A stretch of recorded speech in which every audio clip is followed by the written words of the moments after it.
Bank Indonesia harus dapat melakukan perannya secara signifikan melalui konsep berbagi beban sesuai dengan arahan Presiden Joko Widodo dalam menghadapi dampak ekonomi dari pandemi COVID-19.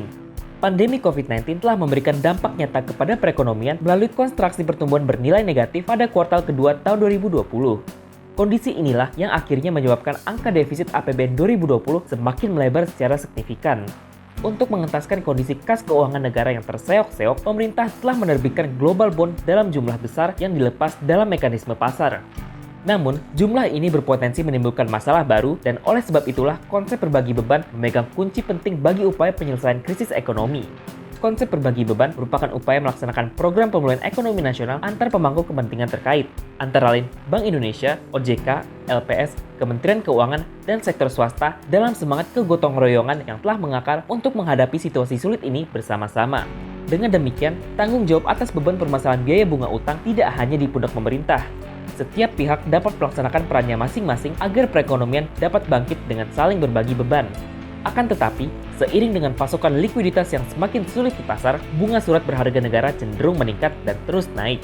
Akibatnya, beban biaya bunga di APBN membengkak, sementara kebutuhan anggaran kesehatan untuk penanganan COVID-19 juga terus bertambah. Di sisi lain, anggaran jaring pengaman sosial dan insentif bagi dunia usaha juga naik tajam.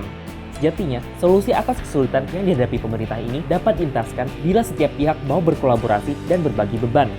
Berdasarkan Undang-Undang Nomor 2 Tahun 2020 tentang penetapan Perpu Nomor 1 Tahun 2020 tentang kebijakan keuangan negara dan stabilitas sistem keuangan untuk penanganan pandemi COVID-19, kewenangan baru telah diberikan kepada lembaga keuangan khususnya BI.